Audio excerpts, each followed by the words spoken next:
Hello everyone, welcome back to my channel. तो चलिए हम लव एंड प्रॉमिसेस का नेक्स्ट पार्ट शुरू करते हैं। वे वुशियन लान वांगजी के कॉलर को पकड़कर उसका फेस अपनी तरफ करता है और उसके लिप्स पर पैशनेटली किस करने लगता है। वांगजी उसके इस बिहेवियर से शॉक्ड हो गया था। वो भी वेवुशियन के गले से लगना चाहता था, उसे प्यार करना चाहता था, उसे अपने दिल की फीलिंग्स का एहसास कराना चाहता था। वो वेवुशियन से लड़ना चाहता था और रोना चाहता था कि क्यों वो अपने किए गए वादे को भूल गया। क्यों हर कोई वांगजी को छोटे वादे करके चला जाया करता था और वांगजी ही इंतज़ार करता रह जाता था। पर वो कैसे ये सब बोलता, जबकि वो जानता था कि वे वुशियन को तो ना ही अपना वादा याद था और ना ही वांगजी का दिल अंदर तक टूट गया था। वो कहते हैं ना, दिल टूटने की आवाज़ नहीं आती है पर दर्द बहुत होता है। वांगजी जब अपने कॉलेज से निकल रहा होता है तब उसकी नज़र उस मर्सिडीज बेंज कार पर पड़ती है जिसमें कुछ देर पहले वो वेवुशियन के साथ था। तभी वो देखता है कि वही लड़की वेवुशियन के गले से लगी हुई थी और वो वेवुशियन की पीठ को थपथपा रही थी। वांगजी के दिल दिमाग में न जाने कितने ही इमोशंस एक साथ चल रहे थे। उसका मन हो रहा था कि वो उस लड़की को वेवुशियन से अलग कर दे और बोले कि वेवुशियन सिर्फ और सिर्फ उसका है। पर कैसे? वांगजी ये कैसे बोल सकता था? तभी वेवुशियन की नज़र वांगजी पर पड़ती है जो कि उसी की तरफ देख रहा था। वो तुरंत वेंचिंग से अलग होता है और बोलता है, वेंचिंग, मैं तुमसे बाद में बात करता हूँ। वांगजी वहाँ से पीछे मुड़कर जाने लगता है। तभी वेवुशियन जल्दी से दौड़कर वांगजी के पास जाता है और उसका हाथ पकड़ लेता है। वेवुशियन बोलता है, हे स्टूडेंट लान वांगजी, मौसम बहुत ख़राब हो गया है और बारिश भी होने वाली है। चलो मैं तुम्हें तुम्हारे घर तक चलकर छोड़ दूँ। वांगजी की आंखों में गुस्सा और दर्द दोनों ही साफ साफ छलक रहे थे और शायद उसकी आंखों में आंसू भी थे, इसलिए वांगजी की आंखें नम थीं और लाल हो गई थीं।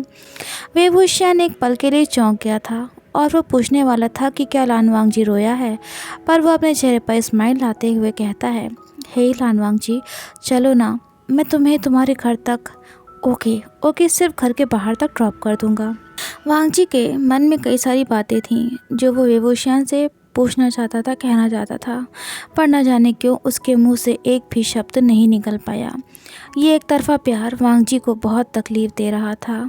वो अपना हाथ वेवुशियन के हाथ से छुड़ाना चाहता था, पर न जाने क्यों उसके शरीर में ताकत ही नहीं थी कि वो वेवुशियन को अपने से दूर पुश कर सके। वांगजी कुछ कह पाता उससे पहले ही वेवुशियन अपने साथ उसे कार की तरफ ले जाने लगा। वो कार में बैठ तो गया, पर एक बार भी उसने वेवुशियन की तरफ देखा तक नहीं। तभी वेवुशियन बोलता है, लान वांगजी, क्या तुम जीपीएस पर अपनी लोकेशन बताओगे ताकि मुझे तुम्हें बार बार डायरेक्शन के लिए डिस्टर्ब ना करना पड़े? पर वांगजी उसे कोई भी आंसर नहीं दे रहा था। तभी वेवुशियन अचानक से अपना हाथ लान वांगजी के हाथ के ऊपर रख देता है, जिससे वांगजी चौंक गया। वो वेवुशियन की तरफ देखने लगता है जो कि कार ड्राइव कर रहा था। वांगजी बोलता है, मिस्टर वेवुशियन, प्लीज़ आप अपना हाथ मेरे हाथ पर से हटाइए। वेवुशियन हंसता है और बोलता है, हे लान वांगजी, डोंट मिसअंडरस्टैंड, काम डाउन। वो तो मैं कार का ब्रेक लगा रहा था, पर मेरा हाथ तुम्हारे हाथ के ऊपर चला गया गलती से। और मैं तुमको तो बोला था ना कि हमारे बीच में जो किस हुआ था तुम उसे सीरियसली मत लेना, मैं तो तुम्हें बस टीज़ करना चाह रहा था। तभी अचानक से न जाने क्या होता है, वांगजी कार का ब्रेक लगा देता है, जिसकी वजह से कार अचानक से रुक जाती है। वेवुशियन चौंक जाता है और बोलता है, हे ये तुमने क्या किया? अगर कुछ हो जाता तो? तभी वांगजी उसकी तरफ गुस्से में देखता है, पर बिना कुछ कहे कार का डोर ओपन करता है और अपना बैग उठाकर कार से बाहर निकल जाता है। तेज़ बारिश हो रही थी। वेवुशियन चिल्लाता है, लान वांगजी, बारिश तेज़ है, अगर तुम भीगे तो तुम्हें बुखार हो जाएगा। पर वांगजी वेवुशियन की कोई बात सुनने तक को तैयार नहीं था। वांगजी की आंखों से आंसू बह रहे थे, पर बारिश की बूंदों में वो आंसू मिल गए थे, इसलिए किसी को पता नहीं चल सकता था। वांगजी पैदल ही सड़क पर चलता चला जा रहा था। वेवुशियन बोलता है, ये लान वांगजी भी ना कितना ज़्यादा ज़िद्दी स्वभाव का है। तभी वो कार का डोर ओपन करता है और लान वांगजी के पीछे पीछे जाने लगता है। वेवुशियन जल्दी से वांगजी का हाथ पकड़ लेता है और कहता है, लान वांगजी, जिद मत करो, तुम बीमार पड़ जाओगे, फिर मुझे अफसोस होगा कि मेरी वजह से ये सब हुआ है। वांग जी एकदम से वेवूशियन का हाथ झटक देता है और कहता है, डायरेक्टर वेवूशियन, आपको मेरे लिए परेशान होने की कोई ज़रूरत नहीं है। आपकी तबीयत ख़राब हो सकती है, इसलिए प्लीज़ आप जाइए यहाँ से। वेवूशियन बोलता है, लान वांग जी, मैं तुम्हें तुम्हारे घर तक छोड़ दूँगा, प्लीज़ मेरे साथ चलो। वो एक बार फिर से वांग जी का हाथ पकड़ता है, पर वांग जी बहुत ज़्यादा गुस्से में था और इस बार वो वेवूशियन को तेज़ धक्का दे देता है, जिसकी वजह से वेवूशियन खुद को संभाल नहीं पाता और लड़खड़ाकर ज़मीन की तरफ गिरने लगता है। पर एन टाइम पर वांग जी वेवूशियन को अपनी बाहों में थाम लेता है। वेवूशियन का चेहरा वांग जी के सीने के पास था। उस तेज़ बारिश में भी उसे वांग जी की धड़कनें साफ साफ सुनाई दे रही थी। वो दोनों ही बारिश में बुरी तरह से भीग चुके थे। वेवूशियन वांग जी से दूर होने की कोशिश करता है, पर तभी उसका पैर फिर से फिसल जाता है। वांग जी ने उसे कसकर अपनी बाहों में पकड़ रखा था और थाम रखा था। बारिश और तेज़ होती जा रही थी। तभी वांग जी धीरे से कहता है, मिस्टर वेवूशियन, आप ठीक तो हो ना? उसे अपने ऊपर गुस्सा आ रहा था कि क्यों उसने वेवूशियन को इतनी तेज़ पुश कर दिया। बारिश के साथ साथ तेज़ हवा भी चल रही थी, जिसकी वजह से उन दोनों को ठंड लगने लगी थी। वांग जी वेवूशियन को कसकर अपनी बाहों में पकड़ लेता है और बोलता है, मिस्टर वेवूशियन, आप ठीक तो हो ना? तभी वेवूशियन कांपती हुई आवाज़ में बोलता है, लान वांग जी, मैं ठीक हूँ, बस ये बारिश। पर वो आगे कुछ नहीं बोल पाता और लान वांग जी की बाहों में बेहोश हो जाता है। ये देखकर वांग जी बहुत ज़्यादा घबरा जाता है और वेवूशियन की तरफ देखते हुए उसके गाल को थपथपाता है, पर वेवूशियन अपनी आंखें खोल ही नहीं रहा था। वांग जी की आंखों में आंसू आ गए थे। वेवूशियन अपनी आंखें क्यों नहीं खोल रहा था कहीं उसे। तभी वांग जी वेवूशियन को अपने सीने से लगा लेता है और कहता है, नहीं नहीं, मैं आपको कुछ नहीं होने दूंगा, मैं फिर एक बार आपको मुझे छोड़कर जाने नहीं दूंगा। वांग जी वेवूशियन को अपनी बाहों में उठाता है और जल्दी जल्दी अपने घर की तरफ जाने लगता है। उसे कार ड्राइव करना नहीं आता था, वरना वो उसी से वेवूशियन को ले चलता। रास्ते में वांग जी ने कई सारी कार्स, ऑटो रिक्शास को रोकना चाहा, पर कोई भी उनकी मदद के लिए नहीं रुका। किसी ने अपनी गाड़ी नहीं रोकी। वांग जी वेवूशियन को अपनी बाहों में लिए ही तेज़ कदमों के साथ घर की तरफ जाने लगा। वांग जी का दिल बहुत बहुत बेचैन था। बार बार उसकी नज़र वेवूशियन के चेहरे पर जा रही थी। वो कहता है, मैं आपको कुछ भी नहीं होने दूंगा। लगभग आधे घंटे तक लगातार पैदल चलने के बाद आखिरकार लान वांग जी का घर आ ही गया। वांग जी के भी कदम कई जगह लड़खड़ाए थे, पर एक बार भी उसने वेवूशियन को अपनी बाहों से स्लिप नहीं होने दिया। उसने बहुत कसकर और केयरफुली वेवूशियन को अपनी बाहों में थाम रखा था। वो जल्दी से अपनी पॉकेट से चाबी निकालकर अपने घर के रूम का डोर ओपन करता है। वेवूशियन अभी तक बेहोश था। वांग जी जल्दी से वेवूशियन को बेड पर लेटाता है। उसे अपने बेडशीट्स के वेट होने की कोई परवाह नहीं थी। वांग जी जल्दी से रूम का डोर क्लोज करता है और विंडोज़ पर पर्दे लगाता है ताकि ठंडी हवा अंदर ना आ सके। उसे इस समय सिर्फ और सिर्फ वेवूशियन की फिक्र थी। वो अपने बारे में तो बिल्कुल भूल ही गया था। वांग जी अपने आंसुओं को पोंछता है और धीरे धीरे कदमों से वेवूशियन के करीब आता है। उस टाइम पर वेवूशियन 10 साल पहले वाला वेइंग लग रहा था। वांग जी वेवूशियन के चेहरे को बहुत केयरफुली अपने हाथ से टच करता है और प्यार से बोलता है, सॉरी, मुझे आपको यूँ धक्का नहीं देना चाहिए था। आप तो मेरी मदद कर रहे थे, पर मैं किसी को भी आपके करीब नहीं बर्दाश्त कर सकता हूँ। क्यों वो लड़की आपके इतना करीब थी? वेवूशियन, आप सिर्फ मेरे हो और किसी के नहीं। तभी लान वांग जी धीरे धीरे वेवूशियन के गीले कपड़ों को ओपन करने लगता है। सबसे पहले वो वेवूशियन की शर्ट के बटन्स को एक एक करके ओपन करता है। जब वो ये कर रहा था तभी वांग जी की नज़र वेवूशियन की बॉडी पर जाती है, जिस पर अनगिनत चोटों के निशान थे। कुछ हल्के पड़ गए थे, पर कुछ को देखकर ऐसा लग रहा था जैसे अभी वो कुछ टाइम पहले के ही हों। उनका निशान बहुत ज़्यादा गहरा था। वांग जी को अपने दिल में एक अजीब सी बेचैनी और दर्द महसूस हो रहा था वेवूशियन की उन चोटों के निशान को देखकर। उसे ऐसा लग रहा था कि चोट वेवूशियन को लगी है, पर दर्द उसे हो रहा है। ऐसा क्या हुआ था जो वेवूशियन की बॉडी पर इतने सारे स्कार्स थे? वांग जी की आंखें भर आई थी। उससे रहा नहीं जाता और वो वेवूशियन की तरफ झुककर उसके चेस्ट के ऊपर जो एक गहरी चोट का निशान था उस पर किस करता है। उसकी आंखों से आंसू की बूंदें वे वुशियन के सीने पर गिर रही थी। वांगची का बस चलता तो वो वे वुशियन के शरीर के ऊपर के उन सारे निशानों को अपने ऊपर ले लेता। धीरे धीरे वांगची वे वुशियन की बॉडी पर कई जगह किस करता है। उसके हर एक किस के साथ वे वुशियन की बॉडी सिहर सी उठ रही थी। वो बेहोश था, पर ऐसा लग रहा था मानो वांगची का हर एक किस वे वुशियन की अंतरात्मा तक को छू जा रहा था। तभी वांगची धीरे से वे वुशियन के चेहरे के ऊपर आता है और फिर वो उसके लिप्स पर एक सॉफ्ट किस करता है।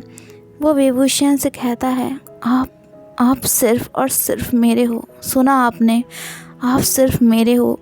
मैं किसी और का आपको कभी नहीं होने दूंगा। वो वे वुशियन को अपनी बाहों में लेकर उठाता है और धीरे धीरे से उसकी शर्ट को निकालता है। वे वुशियन की गर्म सांसें लान वांगजी के गालों को उसके नेक को टच कर रही थी। इसके बाद वांगजी जब वे वुशियन की पैंट की जिप को ओपन करके उसे निकालने लगता है, तभी उसे वे वुशियन की पॉकेट में वही केस दिखता है जिसमें वो टैबलेट्स रखी हुई थी।